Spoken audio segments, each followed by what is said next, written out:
Hi, everyone. Thanks for joining us. I think we still have a few people who are kind of trickling in, so I'm just going to let them come on into the room and we will get started in a few minutes.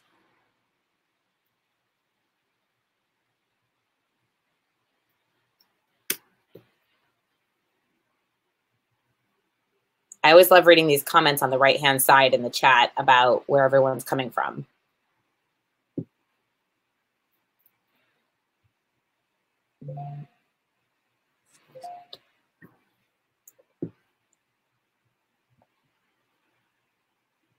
So we've got, let's see, Stephanie in Washington Heights.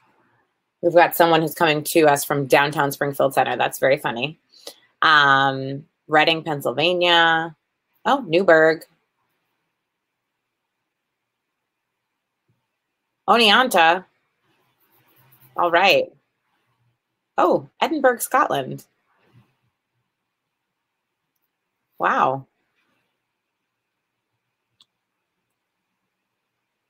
And Ohio. This is great.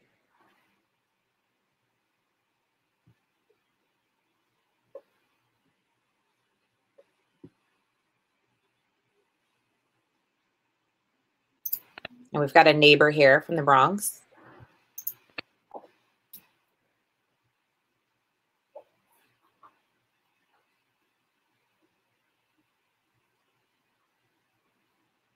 Oh, a real neighbor 2 blocks away. Tampa, Florida. Ooh, Yonkers. Ooh, Jackson Heights.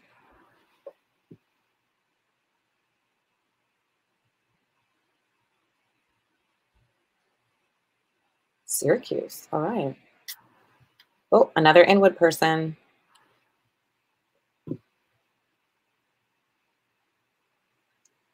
Hi, Rachel.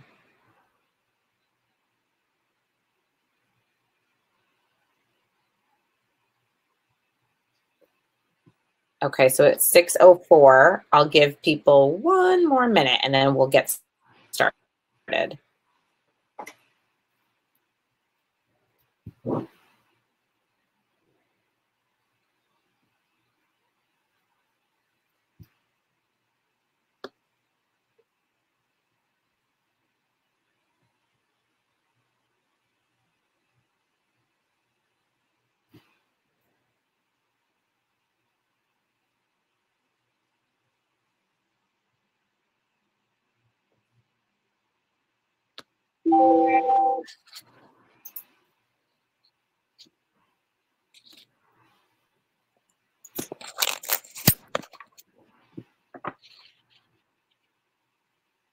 Okay, what do you say, Matt? Should we get started?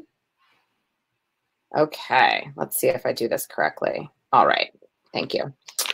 Hi, everyone. Thank you so much for joining us again, or welcome if this is your first time. This is our 3rd virtual lecture, which is part of our August series titled Talking About Race Matters, Join the Conversation. I'm Meredith Horsford. I'm the Executive Director of the Dyckman Farmhouse Museum. One of the most important topics throughout history, and certainly in our present day, is the topic of race. Given current events that are in the news, we at the Dyckman Farmhouse Museum feel that it's really important to facilitate conversations on race, even though sometimes they can be very challenging. Because of this, we put together this series of talks with experts, each looking at the topic of race from a different perspective. Our hope is that we can all come together, learn from one another, and continue the conversation. Before we get started, just a few little housekeeping notes on Crowdcast, the platform that we're using today. If you have technical questions, please write them in the chat box on the right-hand side of your screen. And Melissa on our staff, who's our Development and Community Engagement Manager, will answer those questions and help you as best she can. Also, during the lecture, if you have questions, at the very bottom in the middle of your screen is an Ask a Question button. So if you have a question for our speaker today, you can click that and then I'll manage the questions and he can either answer them during or all at the end of the lecture. Also, just again, thanks for attending the event. We are actually the only museum in Inwood, and we feel really strongly that our programming should remain free of charge and so that it remains accessible for everyone. And to do that, we rely on grants and donations to serve our surrounding community. So if anyone is interested in supporting events like this, if you've been enjoying our summer content, please consider making a donation to help us continue our ongoing summer programming. We also have a generous donor that will be doubling donations up to $4,000 raised during this lecture series. There is also a donate button at the bottom of the screen near the ask a question button. Tonight we are joined by Dr. Matthew Reilly, Assistant Professor of Anthropology, Gender Studies, and International Studies at the City College of New York. He conducts archaeological research surrounding race and colonialism in the Caribbean and West Africa. He is the author of Archaeology Below the Cliff, Race, Class, and Red Legs in Barbadian Sugar Society. Tonight, Dr. Reilly will be discussing the creation of whiteness and how it emerged in the midst of debates surrounding forms of unfree labor on the Caribbean island of Barbados. Without further ado, I'd like to introduce Dr. Matthew Reilly, presenting Whiteness, Slavery, and the Making of Race in the Atlantic World. Good evening, everybody. I hope everyone can hear me. Thank you to Meredith and the whole Dyckman Farmhouse team for this wonderful opportunity. We were actually having a conversation before we got started about what a great opportunity this is for a number of reasons. One of which is that there aren't many big institutions and museums that are having these kind of discussions. So it's great to see smaller institutions like Dyckman taking the lead and trying to kind of facilitate community conversations around these really timely and important issues. So to begin with, what I'm going to be talking about tonight is just one case study or one small segment in that bigger category of the making of race in the Atlantic world. So while I'm primarily going to be speaking about the English colonial world in the Caribbean and a space like Barbados with a few tie-ins to right here in New York City, this is a similar study that can be done in the Spanish Empire, the French, the Dutch, something that we can speak to in all different colonial realms throughout the Atlantic world and across the globe. So by no means is what I'm going to say universal in terms of how the specifics operated, but it will touch on some broader structural issues that I think are important for a broader understanding of race in general. And also in terms of my academic background, I know some friends and colleagues I'm seeing popping up in the chat, so this won't be news to you, but in terms of a more kind of public approach to this, my own kind of research is through historical archaeology. So we like to joke that we do a poor job of both history, anthropology, and archaeology, but try our best to combine them in a meaningful way. So you're gonna hear a little bit about those different approaches and the different methods we use in order to do our research and to build our interpretations about the past. But for today, we're gonna be talking about issues of race as they unfolded and were being created in the Caribbean island of Barbados, and how it comes to bear in our conversations about race and slavery, and particularly on whiteness in the present. So I wanted to start, and if at any point something doesn't come up quite clear, please certainly jump in. I'm going to try to keep track of the chat, and Meredith, please feel free to jump in if you need me to address a question right away. But I wanted to start with something that was brought up in the first lecture that was part of the series. So I have big shoes to fill. There were really excellent lectures prior to me, so I'm going to do my best here. But one of the issues that was raised was the census question of 2020 surrounding race. This is also a friendly reminder that your census should be filled out electronically. Really important that we all fill out the census wherever you are and however you identify yourself based on these questions. But I wanted to start with this sample question because it indicates the complexity of race and the way in which we're still working through some of these complexities that have lingered on since the origins of modern notions of race. So someone who might answer this question might identify by one race in 2020 and might be very different in terms of how they identified themselves in 2010. So this is an ongoing kind of battle or tension in terms of how we try to categorize human beings and ourselves and one another. So this is something that we can think about in terms of the construction of race more broadly. And if we want to think about this in a positive light in terms of how it was discussed 2 weeks ago, we might think that these are ongoing efforts to better understand the diversity and variation of human populations across the globe. Because as we've been discussing in this series, race is certainly a social construction. And it's that construction process that's of interest to historical archaeologists studying the more recent past. And in addition to understanding the complexities of race, we also need to understand that while it might be a social construction, it has very, very real implications in terms of how people experience that identity. And this is certainly something that Meredith alluded to in the introduction, and certainly something that we're all familiar with in terms of what we're seeing unfolding on our streets here in the United States and globally as well, with pushes for social justice in the wake of the murder of George Floyd and ongoing unrest due to lack of justice in the murder of Breonna Taylor. And what you'll see on the left is a very purposeful nod towards the phrase that many of us have been seeing on signs at protests, where you can see here pictured, white silence is white violence. And the question of where white identifying individuals stand in terms of this battle for social justice. And this is something that I'm going to come back to in just a moment. But in addition to pushes for social justice and what we're seeing on the streets, there's also ongoing battles in terms of how we reckon with the past in our midst, the afterlives of some of these histories of violence and brutality.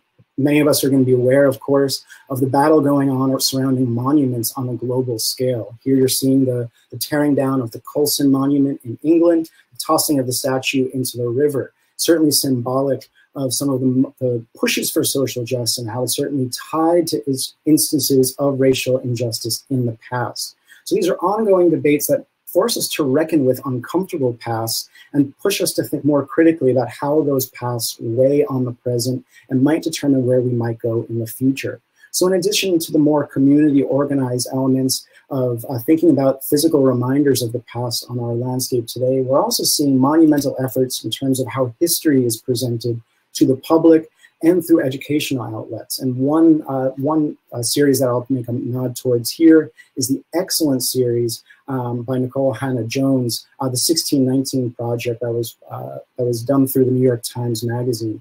And this really brought to light some of the historical connections, the big structural issues surrounding race in the United States, how we think about the legacy of slavery in the music we listen to, in the food we eat, in the medical system, and in the economy that was birthed through slavery here in the United States. So these big histories are certainly fresh on our minds as we come to grips with racial injustice in the contemporary moment. So these historical processes are certainly important on the big scale. And also what we're seeing over the course of the last few decades or so, particularly within the academic world in terms of scholarship that's of interest and research trends over the last few years, is a fascination with rebellion and resistance. Certainly you can see the connections between anti-slavery resistance and rebellion in the past and the fight for social justice in the contemporary moment. So here I just have a few examples of recently published works. Vincent Brown, the preeminent historian from Harvard, whose most recent book is called Tacky's Revolt, The Story of an Atlantic Slave War. On the right-hand side, from my own discipline of historical archaeology, is Terry Wake's book, The Archaeology of Anti-Slavery Resistance. And just recently published is James Walvin's book, Resistance, Rebellion, and Revolt, How Slavery Was Overthrown, which very accurately describes the process, how freedom was not something that was given to enslaved people, but something that was constantly fought for by the enslaved themselves, never being passive in this entire process. So there's a large literature coming from the perspective of thinking about these histories and how we might talk about the connections between racial injustice and violence in the past and what it might mean for us in the contemporary moment. But if we go back to that question of race in the census and how we identify ourselves and all the messiness associated with those different types of identity, it's also interesting to note that another theme that's been popping up quite regularly over the course of the last decade or so is that of whiteness. So when we talk about race and racial identities, for too long it had been assumed that when we think about the formation of race, we're talking about the racial other, those populations that might be referred to as African American, Black, Brown, people of color populations that are typically referred to as the other. Whiteness was often left out of this conversation, taken for granted, the normalized identity that becomes invisible, where we don't have to think about the race formation processes and the complexities associated with how this particular group came into being. And I think this is one of the most important contributions that we see in this body of literature that's often referred to as critical whiteness studies. Here you see a few of the popular titles of years past, with one of the first books at the forefront of this body of scholarship found on the bottom right there, and that's David Roediger's The Wages of Whiteness. But some of these books came up with some of the key lingo that we see in our news feeds today. For instance, Robin DiAngelo's white fragility, Carol Anderson's white rage, and certainly white privilege, terms that we're now familiar with, but have a relatively recent origin in terms of how it's been used in terms of scholarship and in the public more broadly. So what I want to think about today is the development of whiteness in a particular historical moment and how it happened at the same exact time as different race formation processes associated with different racial identities. So it's important to take stock of whiteness as a racial identity so we can think more critically about the positionality of white actors in the past and in the present. And a lot of this, for me at least, on a personal level, comes from the reckoning with where we stand, perhaps as white actors or individuals at these particularly tense moments. Where do we see our roles? I've had many colleagues and friends and accomplices, with the word I'll use in a moment, who've been talking about the role of white actors in this push for social justice on a number of different platforms. And many have argued significantly that there's a kind of exhaustion surrounding the notion of white allyship. Being a white ally isn't necessarily what's necessary at this particular moment, and instead we need to move further to the right of this particular graphic, where we're seeing more in the way of white accompliceship. People who are realizing, as I'm taking from the graphic here, that our freedoms and liberations are bound together. Retreat or withdrawal in the face of oppressive structures is not an option. So standing together in solidarity, but putting yourself at risk just as our fellow accomplices in this fight for racial justice. So this is something I've been thinking through on a personal level in terms of my own role as a white male in this fight for social justice, but it also came to bear on my own research agenda in thinking about how we might see actions of people we might identify as white in the past, whether it's the 17th century, the 19th century, or just a few years ago. And it's these questions that are making me think about the formation of a white racial identity in a space like Barbados, and how it comes to bear to think about white identity in the present and the roles of white actors in the fight for racial justice in the contemporary moment.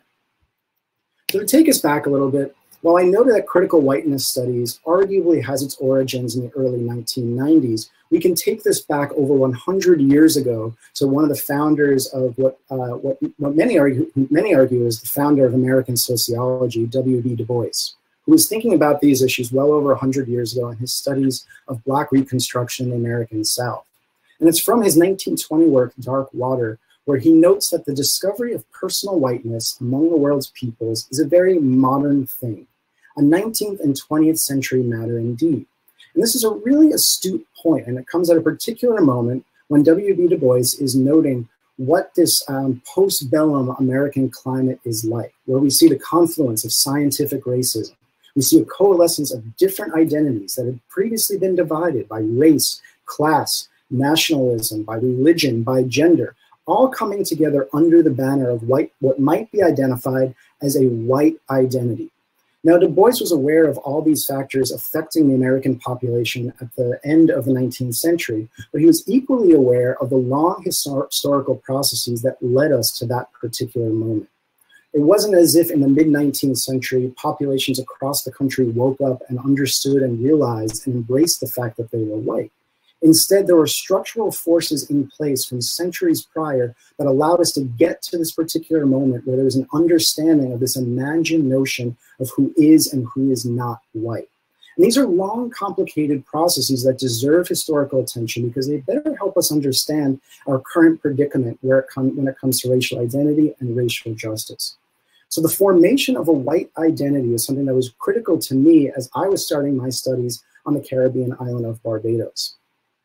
As Meredith kindly noted, the recent publication of my book surrounded a population that was known as the Redlegs of Barbados.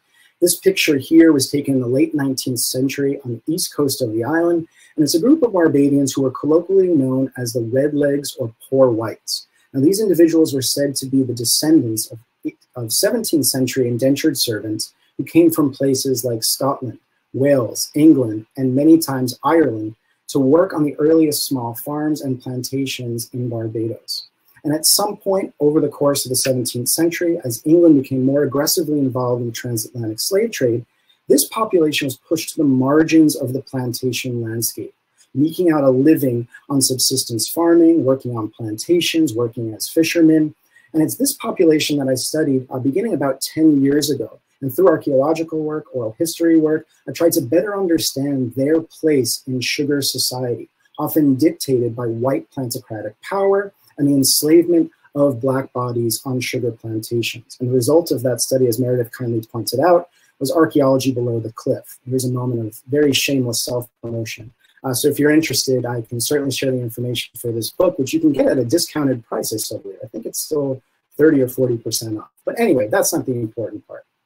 But as I was conducting this research and writing up all of my results, delivering public lectures, and thinking through some of these issues related to race formation processes, I was confronted with a very different understanding and approach of the place of poor whites or redlegs in Barbadian history and what that history means in the present. And it was around 2013 that I first came into contact with the meme that you're seeing here. It's the same exact image that you see in the background that I just showed of the poor white or red-leg fishermen on the east coast of Barbados in the late 19th century. However, whoever created this online meme was using it for the particular purpose that you see in the text here, suggesting that white Irish slaves were treated worse than any other race in the US. When is the last time you heard an Irishman bitching and moaning about how the world owes them a living? As an Irish American, I can attest to the later part of that particular claim and answer that question. It happens quite regularly. But more importantly, it raised questions about how we might interpret this particular past. Why might someone suggest that these individuals were the original white or Irish slaves in a place like Barbados? What does that particular interpretation of the past do for our understanding of plantation societies and colonialism, and why does it matter in our contemporary moment? And I quickly noted that this particular claim about white or Irish slavery had a much longer history, something that's becoming quite popular in the present moment, but we'll get to that in just a moment. Here you can see a handful of different books. Some of these are works of fiction, like To Shed a Tear, or Testimony of an Irish Slave Girl, but others are works of nonfiction, White Cargo, they were white and they were slaves in the top right. And one of the most famous in this line of writing is Sean O'Callahan's To Hell or Barbados, which has hundreds of glowing reviews on Amazon, something that academics always get very frustrated with when our work is read by 6 people and these books get read by thousands and they're full of historical inaccuracies. But I began to wonder what was so engaging about these texts and what these works were trying to say about race in the past and what it means for our present. And to do that, I read through Michael Hoffman's book that you see pictured on the top right, one of the first in this line of thinking. Published in 1993, and in the introductory pages, he notes, "Today, not a tear is shed for the sufferings of millions of our own enslaved forefathers."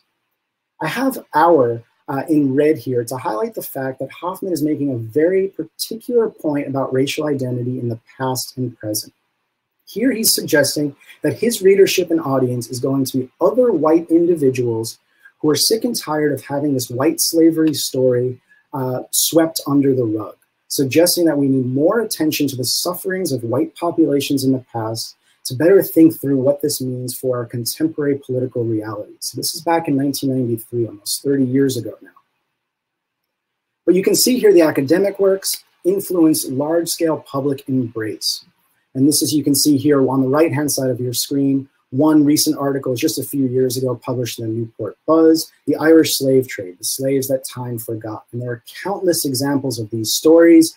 And of course, given we're in the age of social media, you can imagine that the memes of this are quite regular and quite popular. In fact, poor Kermit has been dragged into the mess. In early America, there were far more white Irish slaves than black African slaves. In fact, the value of the white slaves was much lower than that of black slaves. But that's none of my business, according to Kermit.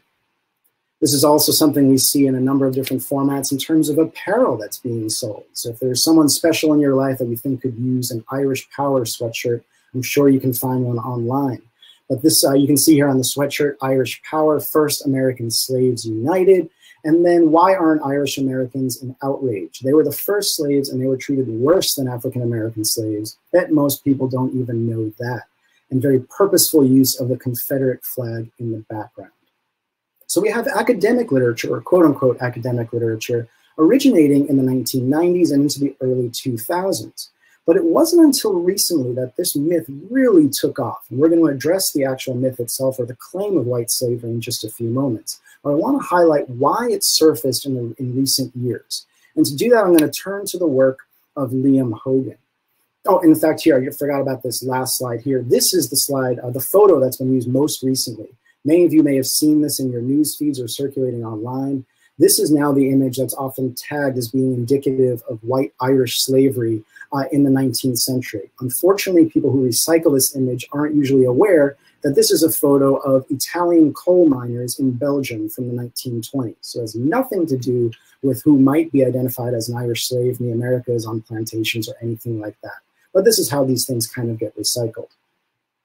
But as I noted, in terms of tracking the development or the origins of the interest in this myth over time, Liam Hogan, a colleague of mine at Limerick in Ireland, did some fascinating work, a really meticulous research in terms of tracking the development and popularity of this myth over the last decade or so. And you can see here, tracking this on Google, beginning in about 2012 or so, we only see tiny little ripples here and there. And it's really in the late summer, early fall of 2014 that we start to see spikes in the interest and popularity of the idea of white or Irish slaves. And if you're thinking back to what might have been going on at that particular moment, remember that in August of 2014 is when we had the murder of Michael Brown in Ferguson, Missouri. It's soon thereafter that we see the rise of the Black Lives Matter movement, and this would have been one of the initial backlashes from the far-right constituency trying to make a claim about white or Irish slavery. The argument being, my ancestors weren't in power, they were enslaved just like yours, but my ancestors got over it through hard work, through meritocracy, whatever the argument might be. So here we're seeing this particular narrative used to discount or dismiss or refute Black Lives Matter or any historical focus on the realities of the transatlantic slave trade. And you'll see here on this particular chart that goes to early 2017, the peak in popularity is in those weeks leading up to the 2016 election, not something that's particularly surprising. Now, with the recent reemergence of the myth, Liam Hogan has recently noted that in recent months, this is the most popular that the myth has ever been. So in searching this on Google over the last 12 months, beginning in March and April of 2020, we're seeing a skyrocketing in terms of the popularity of people searching for and wanting to learn more about Irish slaves. And again, this isn't surprising. A similar trend to what we saw back in 2014, where a particular rendering of the past is being used for political purposes in the present. So as a researcher who had a very different understanding of this particular past in Barbados, I started to ask, why Barbados? Were there actual Irish slaves there in the first place? So this is something that I had thought about historically through research, but this is a question that keeps popping up over and over again as people want to learn more about this particular history. So colleagues of mine like Liam Hogan, Stephen Mullen in Scotland, and Laura McAtackney in Ireland have all been interviewed by a number of different papers to try to combat this particular myth. But one of the problems is the questions that are being asked. So what I'm going to quickly do is go back to Barbados in the 17th century. We're going to talk about slavery and servitude and then bring that up to the contemporary moment to think about why this past matters. So to situate us geographically, you can see Barbados all the way in the southeastern region of the Caribbean. A small little dot on the bigger regional scale, but nonetheless a hugely important colonial holding for England in the 17th and well into the 18th and 19th and 20th centuries. When the English first founded the island in 1627, it was unpopulated at the time. There had been indigenous population, but they had been off the island for about 100 years. And over the course of the earliest years of settlement, the process of deforestation began. And some early farmers began to clear plots of 10, 20, and 30 acres to build small-scale agricultural production.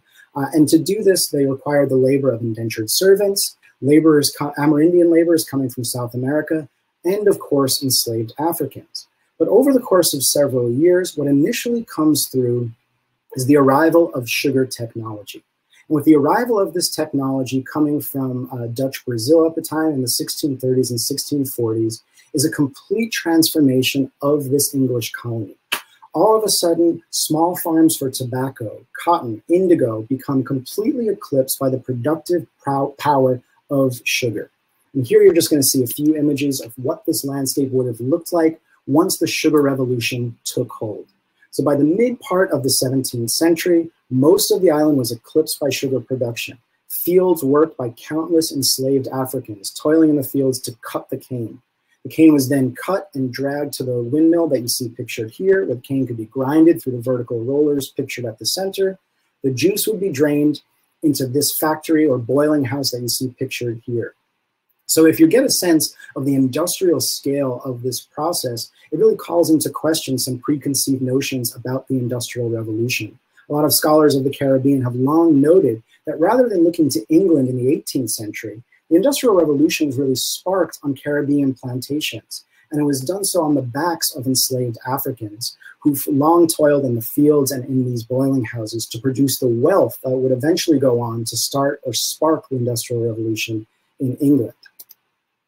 But just for comparison's sake, the previous map that I showed was detailed in 1647.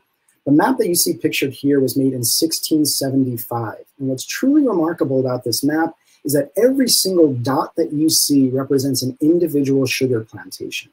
The entire island is swept up in this agricultural productive process because it's so profitable on the colonial side of things. English merchants and dealers are making untold profits that will continue for centuries to come. So the whole island is swept up in sugar production.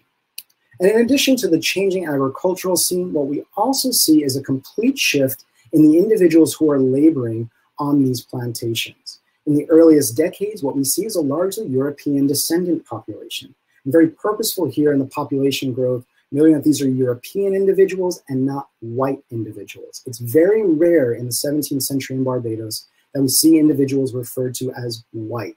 Instead, they're associated with their religion or their place of origin, England, Wales, France, Ireland, for instance.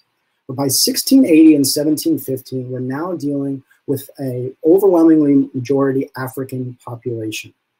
England is far more aggressively involved in the African slave trade, and now we're seeing plantations that are dependent upon the brutalizing labor of enslaved Africans on these sugar plantations. So what we're seeing here, just for comparative sake, a number that I like to throw out for those of us coming from an American audience, in 1645, the population of Barbados was about 24,000 individuals.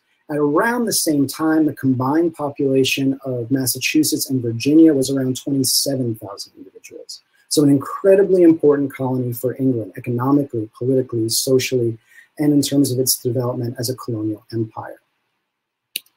So in many ways, Barbados's history is certainly a story of the African diaspora, the colonial violence meted out by England upon enslaved African bodies, the 12.5 million individuals who were placed on slave ships to forcefully go across the Atlantic. And this is certainly an understanding of local history throughout the Caribbean, and certainly something that projects like 1619 bring to light here in the United States. So my work on the poor whites, or the redlegs of Barbados, sought to better understand where this population may have fit within the social matrix of a sugar and slavery society like Barbados. So in addressing those questions, I thought very carefully about the distinctions between servitude and slavery. And I also thought about not just those distinctions, but what daily life would have been like for these individuals. So to begin with, we can address early Barbadian laws. And this really lays out quite clearly the distinction between servitude and slavery. Most indentured servants were coming to Barbados on contracts that would last 3 to 7 years, and this would allow them passage across the Atlantic in exchange for their servitude for 3 to 7 years. And additionally, they were provided with rations, food, shelter, clothing, and at the end of their term of servitude, they were promised land or goods and commodities of equivalence. Sometimes that didn't necessarily happen, but in general, that was the process by which someone would become an indentured servant. But for the laws, in terms of what their realities would have been like on the island, we have very early laws in Barbados that separate and use distinct language, where we have certain populations referred to as servants or Christians versus those individuals who are referred to most commonly as Negroes in the historical record. And we see this in Barbadian laws. It's in 1661 that we have some of the fullest accounts where we actually get full acts, page-long acts that have different treatment, different laws, one governing for servants and one governing the enslaved Africans on this island. However, we do know from the names of different laws and acts that 1661 laws are based on different statutes from the 1640s and 1650s. And it's also important to note here that the language in the 1661 law would go on to be used in places like Jamaica, Virginia, different colonies in the US, the French Code Noir. So very influential early statutes that would come to have a tremendous impact on the governing of labor on these islands. So the laws explicate acceptable forms of governance and the management of these populations. So under the law, servants and the enslaved were distinct within Barbadian society. So what did this mean for servants and the enslaved? What we see very clearly in the historical record is that for indentured servants, it was the time of labor that was being bought, sold, and traded. This is a key distinction in terms of how we see the separation between an individual who's a servant versus an enslaved person. And we can see this in the earliest wills and deeds of Barbados, where the full names are provided. And these are just some quotes that I found doing historical work in the archives, where we have 3 servants for the full term they have to serve. Christian servants for their times they have to serve. This is not the same where we have 12 slaves, including 6 Negro women. Servants are listed by their first and last names and their time to serve, rather than the enslaved, who are often just listed by their first name and nothing indicating how long they would serve. That's because servitude was not for life or inheritable as it was for slavery. I have the asterisks here because there were cases in which prisoners of war were sent to the colonies against their will to serve for life as indentured servants, but they were held under the same standards as servitude, and that condition is not passed on to the next generation. So we have our socio-legal distinctions that would have been very significant for how individuals experience the Barbadian plantation landscape. But to better think about what this would have meant on an everyday scale and how race was made for individuals who would eventually become known as white, we have to look at the archaeological record. And for a brief example, I'm going to quickly turn to a project that was directed by my previous mentor, Doug Armstrong at Syracuse University. Here you're looking at a map that was created of a plantation in 1646 on the west coast of Barbados, in a location known as Holetown, the island pictured here on the left and the close-up map on the right. For this project, we were interested in exploring the earliest formation of sugar plantations on the island and what it would have meant for the labor force, the indentured servants and the enslaved Africans. So to quickly walk you through what we did, we used this map whose legend is printed here. You get a very early instance of this shift to sugar production that I talked about just a few moments ago. Small little tenantry farms that are being amalgamated into a larger sugar plantation of 260 acres. So we know that a capitalization process is unfolding, and eventually this plantation will be used for sugar production. We then looked at the landscape, the features that were on this map, and what it looks like today. And we quickly noted that St. James Parish Church, pictured on the left-hand side of your screen, and Trent's Plantation Great House were actually in the same exact location on the map from 1646 as they are today. And we used a program called GIS to digitize this particular map, and we saw just how accurate this original 17th century map actually was. So one of the amazing things about this was to think about where laborers would have been living. So I'm quickly going to go back to this map here. Right next to the Great House, you see here circled in blue, is a very small outbuilding, which we were convinced would have been the location where laborers were living in the 17th century. And upon excavations, we found a whole smattering of 17th century material culture that would have been used on the household level. Pots, dishes, plates, bowls, jugs and bottles, and tobacco pipes like the one you see pictured here on the bottom left. All of these were found in the bottommost levels of excavation, indicating that in the 17th century, this was a household location where individuals were living and working on the plantation. We compared that to higher levels in our excavation, which were completely dominated by wares that would have been common for sugar industrial processes. Here you see pictured a number of sherds of sugar cones that were used on the plantations. So very different in the 17th century than what we found for later centuries during the sugar years. One of the most interesting elements about these personal goods is that nothing about these items particularly says this can be associated with a particular racial identity. Nothing about these items says that they were used by an enslaved African versus an Irish indentured servant. So to kind of think through who would have been using these types of materials, we have to combine the archaeology with the historical record. And it's here that we found a very interesting trend. the historical record indicates that in 1641, this particular plantation had 14 indentured servants. So thinking back to the distinctions I made just a few moments ago, you can see here all 14 servants are listed by their first and last name, indicating personhood under the law and social custom, except for those two poor Frenchmen at the bottom there. And it also indicates their time left of servitude. Just 2 years later, as we're starting to get to that shift to sugar and slavery, the same exact plantation has a handful of indentured servants, 5 to be exact, first and last name, and 8 enslaved Africans. It's at this moment that we can see the shift unfolding on this single plantation in Barbados. So race was being made at this particular location, taking into account all the socio-legal distinctions and what would have mattered for these laborers at this particular moment. So just just to give you an idea of what unfolded in later years, we have later wills and deeds of this property, where in 1793, this property had 160 enslaved individuals, and at the time of emancipation, 1834, 167. But what was important for us was recognizing that early on in this location, that small little outbuilding on the map, we would have had indentured servants and enslaved Africans living in close quarters to one another and to the Great House. So we had a much smaller scale operation where difference certainly would have been important, but it wasn't as ingrained as we see in later years. And following up on this work that we conducted next to the Great House, we later went in search of the village for the enslaved population in later decades and centuries. And right where the circle is located is where we uncovered households for enslaved Africans. So once race and sugar and slavery are created on the Barbadian plantation, we see a creation of space where the village is moved at a distance where we have certain spaces designated for certain races and laboring categories. So we can follow this process on a number of different Barbadian plantations through the material culture we find and through the spatial organization of some of these landscapes.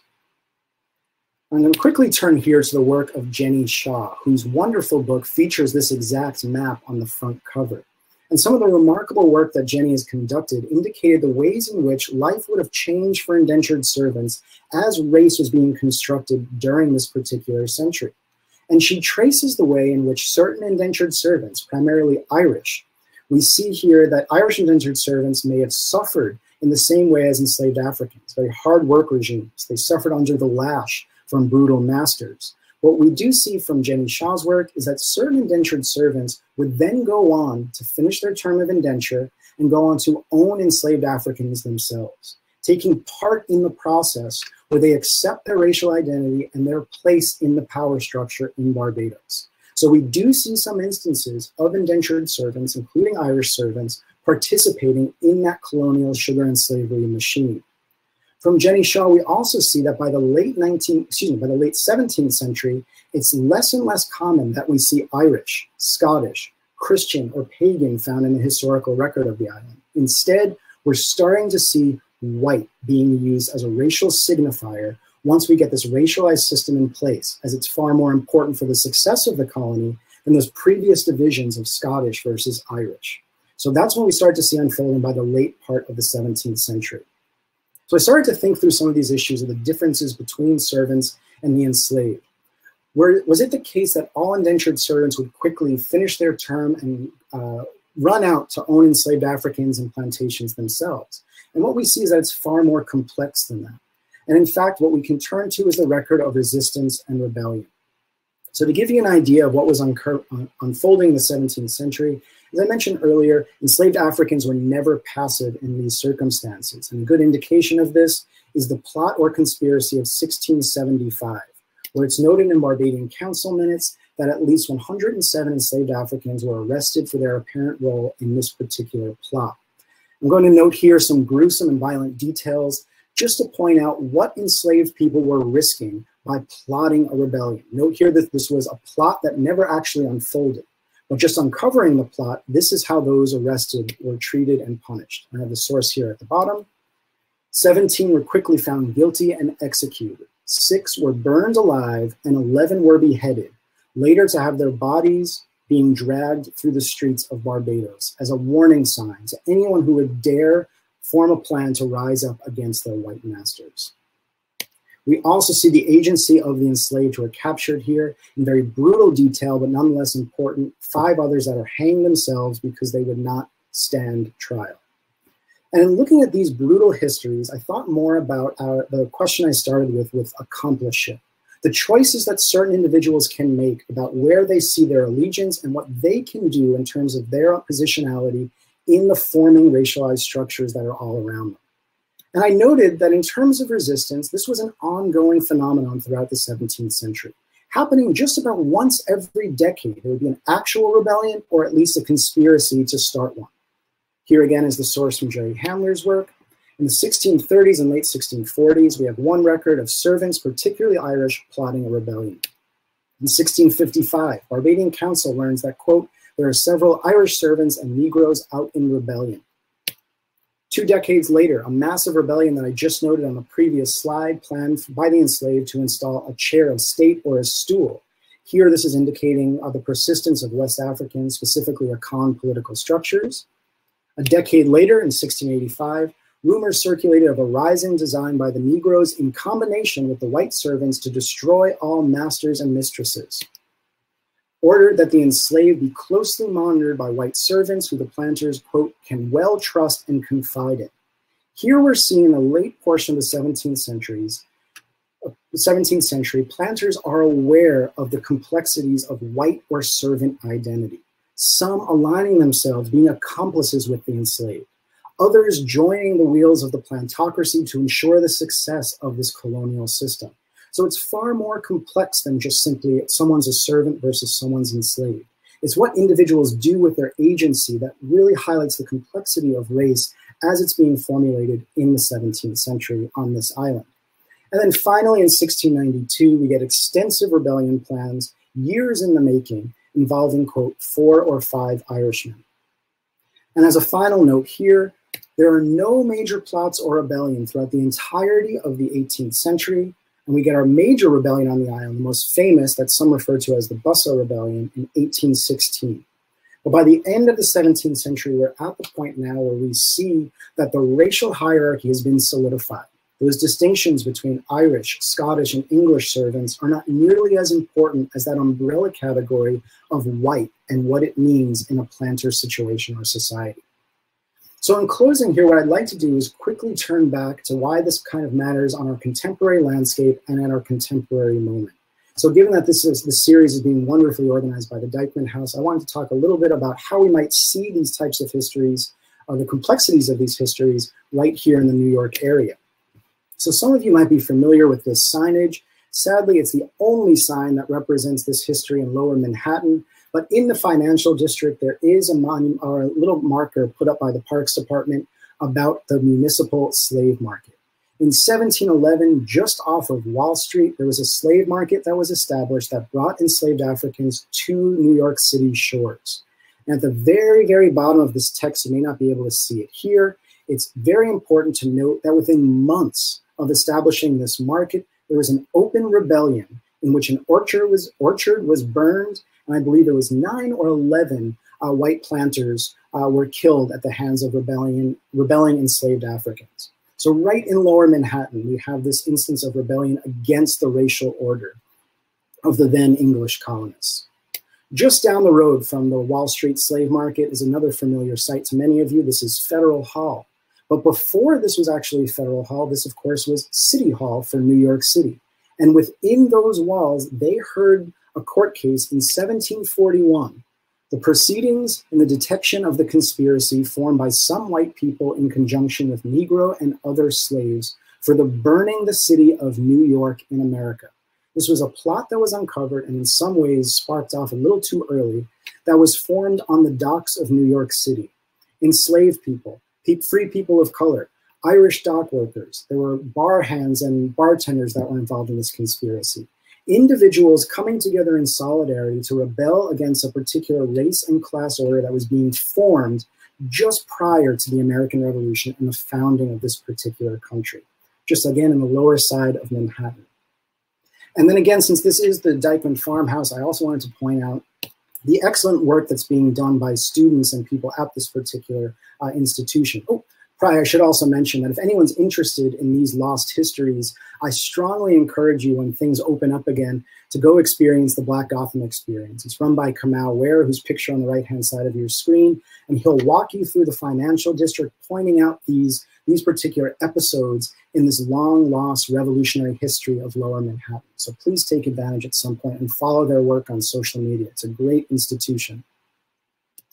But as mentioned, I also wanted to point this out as it unfolded at the Dyckman property. So Stephanie, I know you're watching. My apologies for not asking you beforehand, but I've cut out here a paragraph from Stephanie's wonderful senior thesis. Stephanie's going to be pursuing this work at the CUNY Graduate Center for part of her master's beginning next week, actually.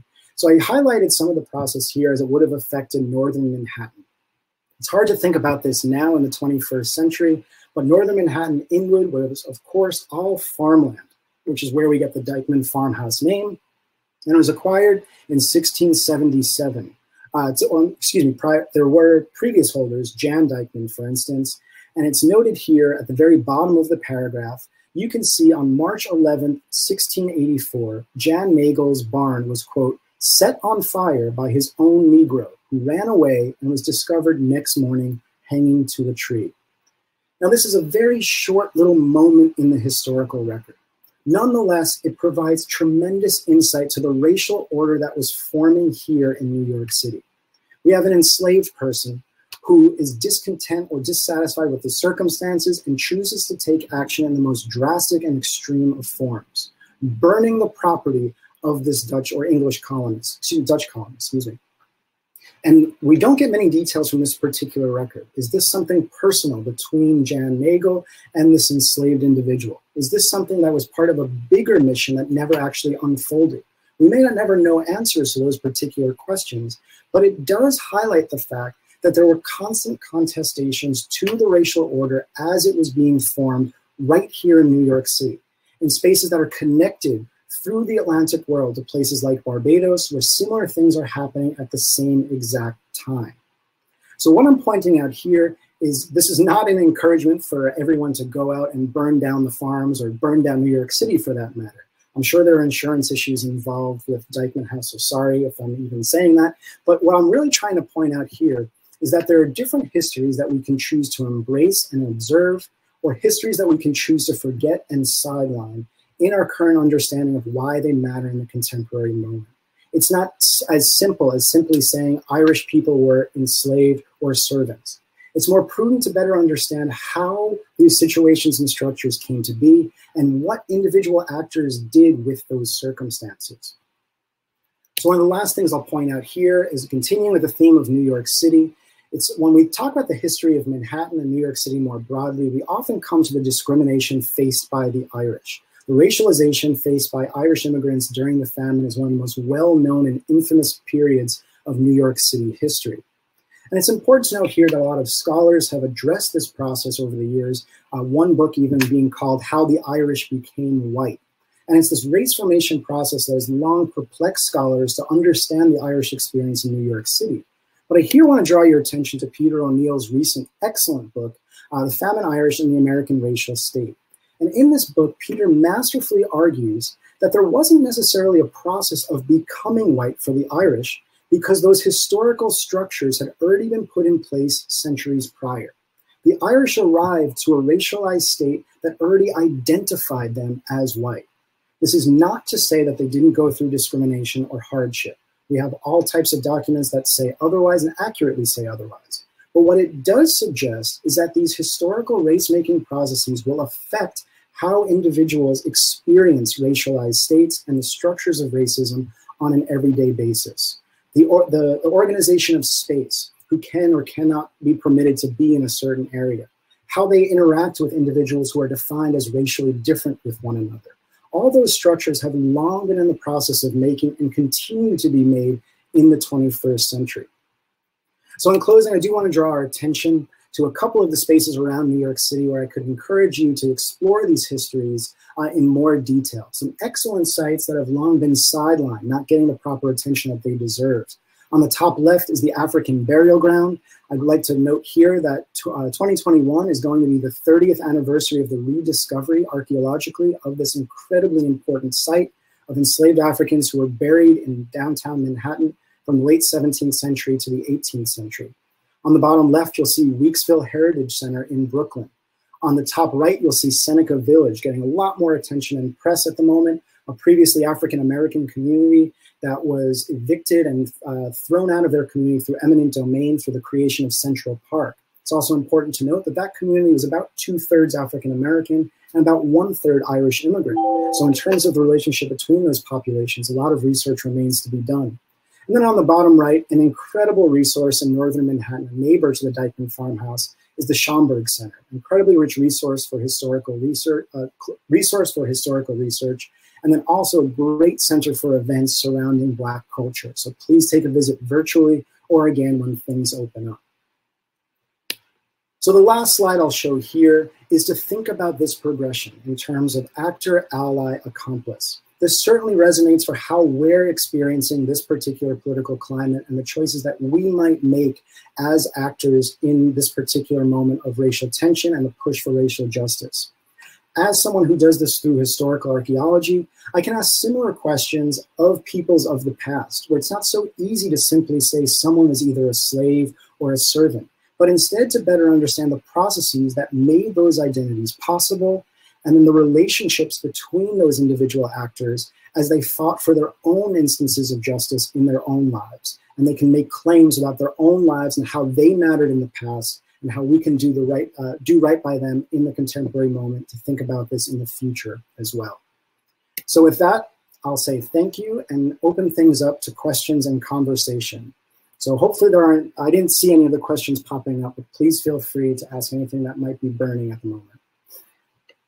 Great. There are a couple of questions below in the Ask a Question button, so I will just fire away and you can answer.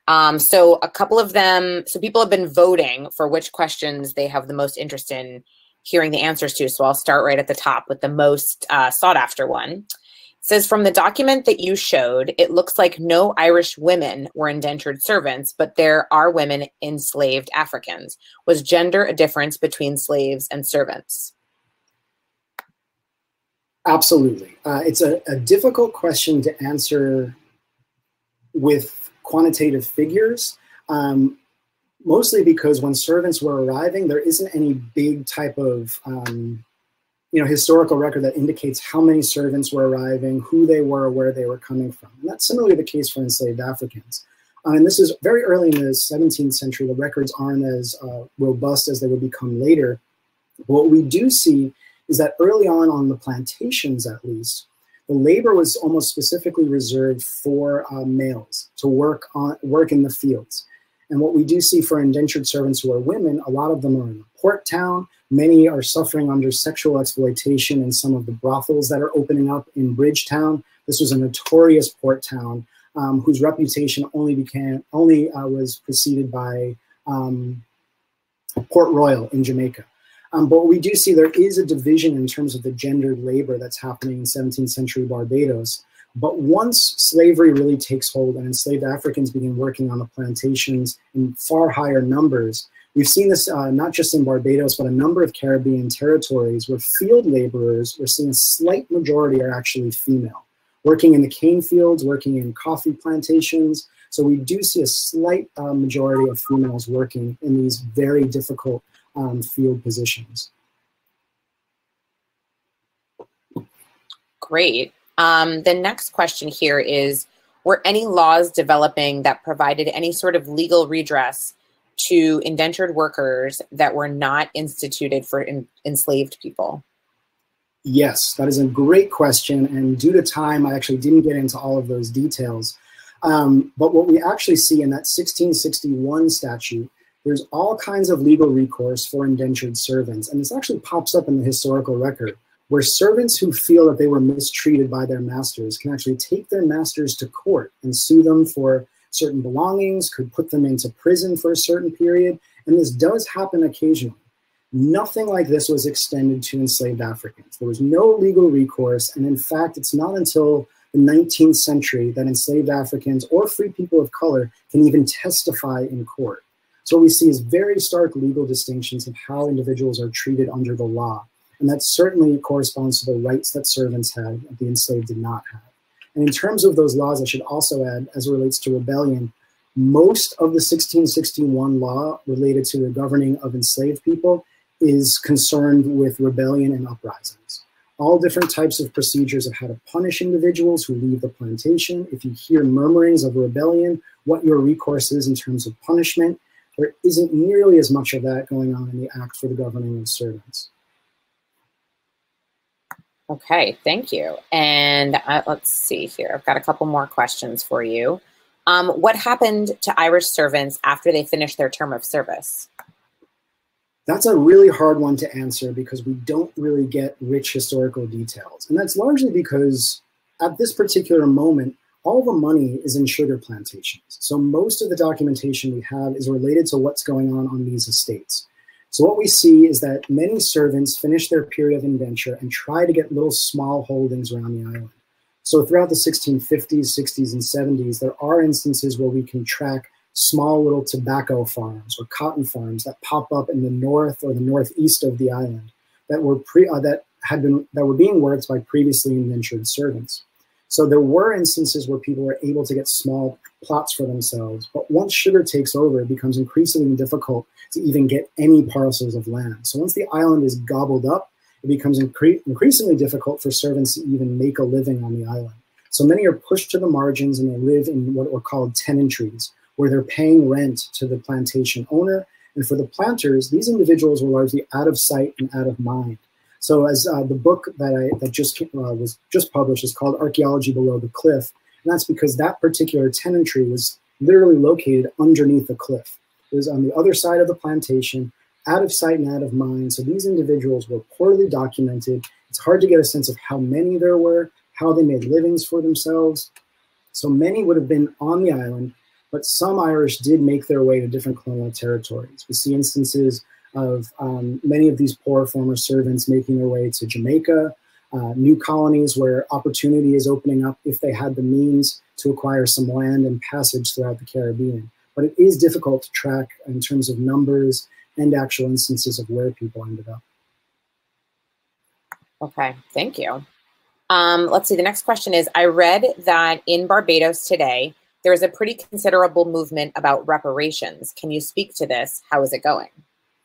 Yeah, that's a great question, and something that you can find. There's what's called CARICOM, which is the kind of geopolitical body of the Caribbean. There is a reparations commission through CARICOM, and it's run by two incredibly prolific historians, Vereen Shepherd and Hilary Beckles. Two have been on the forefront of this movement for decades. And the movement itself, so it's interesting too, there are two sides of this. I talked a lot about the Irish slavery myth from an American perspective, but a lot of Barbadians, particularly white Barbadians, are similarly pulling on this myth to suggest that reparations isn't necessary because all of our ancestors were enslaved. So it's a kind of pushback against reparations in the Caribbean. So there's that conversation that's unfolding in Barbados. But in terms of where it stands, there are significant gains that have been made. There's a 10-point plan from CARICOM. A lot of this has to do with medical facilities and medical research. The Caribbean is the hotspot for diabetes and hypertension, and that has a lot to do with the colonial legacies of sugar production, of course. So there's a strong push for medical research. But also there needs to be reconciliation with financial institutions. So for instance, colleges and universities, libraries were donated to places like, I can't remember if it's Oxford or Cambridge, that has a library that was built on the money that was acquired through plantations in the Caribbean. So more scholarships for Caribbean students. The Church of England was involved. The Church of England, the Society for the Propagation of the Gospel, owned plantations and enslaved individuals. Lloyd's Bank, Barclays Bank, all these massive institutions gained some of their earliest riches on the backs of enslaved people through this colonial violence. So at the moment, a lot of the push for reparations is calling out both private corporations and entities, but also on the national level. So for Barbados, they were only ever a English colony, so 1627 to 1966. So their claim is against England. And Hilary Beckles has actually been able to speak about this in the House, in Parliament, speaking specifically about family linkages from the past to the present and how there has to be amends made that go well beyond an apology or just awareness of this historical linkage. So we're starting to see movement being made, largely from universities that are happy or finally willing to at least sit down at the table and have this conversation, but it's much slower on a national scale. Interesting. Okay, next up is, what would you say are the big differences between racial formations in the US and in the Caribbean? Oh, you could teach a whole course on that one. It's a really difficult one too. And in fact, this might be a great plug for next week's lecture, talking about Haiti and the Dominican Republic, because that's a whole other can of worms in terms of racial identity. I think one of the major differences is, what are now island nations, in a place like Barbados, the island experienced a racial majority of African descendant populations very, very early on in its history, and it's never shifted. So we have a population that over 90% identifies as being Black or of African descent. This is not something we experience in the United States. So while in the Caribbean, in a place like Barbados, political representation is almost entirely people of African descent. But the same problem persists on the economic side of things, where most of the wealth is held in the hands of a small minority, and mostly a white minority for that matter. So there are similar instances, but I think it plays out very differently in terms of politics of representation, certainly different in terms of how it relates to policing, for instance. So an all-Black police force is going to be discussed and thought about and experienced very differently than a police force like here in the United States. So I think demographics really matter in terms of race formation, but also the local laws and the legacy of these challenges too. You know, for instance, in Barbados, there was never a law on the books against miscegenation or the mixing of races. And while it wasn't on the books, it was certainly socially discouraged. But regardless, what we see in Barbados is a high degree of interracial genealogies going back to the 17th century, where people are openly talking about the fact that they have European and African ancestry in a very complex way. Similar conversations aren't really happening to the same degree here in the United States. Here in the States, we have a legacy of brutal sexual exploitation of enslaved women at the hands of planters, which happened in the Caribbean, of course, but there's been far less willingness to even confront this dark chapter in America's past than what we're seeing in the Caribbean. Part of this is Ancestry.com and DNA testing, but a lot of it is rich genealogical work that's being done in the archives of the Caribbean, where people are connecting with people, with family members across racial lines in ways that are more nuanced and I think more open than what we're seeing here in the United States. It's a good question and a hard one to really answer in a short way. Thank you. Okay, I have one last question, and I'm not really sure if it's for you specifically or for the museum, but I'll field it out there. Someone says that they tried to post a notice for this talk on a Facebook group called Time Team Fans, and they erased it and said that discussions of slavery are prohibited. Do you run into similar difficulties in disseminating your work to the public? Short answer, yes. I'm curious as to why Time Team fans would have an issue with this. So for those unfamiliar, Time Team was a wildly successful reality show in England where archaeologists would go to excavate sites on a short time scale, like 3 days or something like that. They tried to make there was an American counterpart that went through 2 or 3 seasons, but wasn't quite as successful. In fact, the claim to fame in England was that it had higher ratings than Friends at the time. So definitely, there was no archaeology show in the US that was ever more popular than Friends.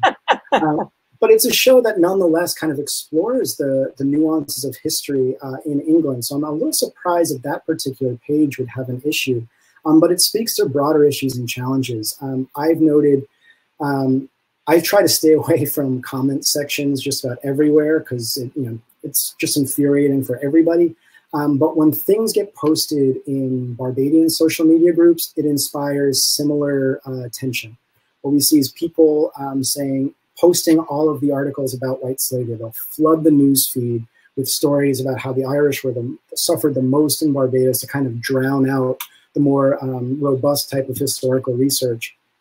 And I think one of the challenges for someone like myself is, and that all academics are facing, is that we're not very good at engaging with the public. And I think that's to our own detriment. And I think there needs to be a more concerted effort to get our voices out there in a more consumable way that can combat some of these easier or manipulated types of histories. So for instance, I mean, we can all attest to the fact that when we look on social media, we'll see a meme that tries to boil down the Black Lives Matter movement in, you know, 2 sentences. And that's just not possible to do.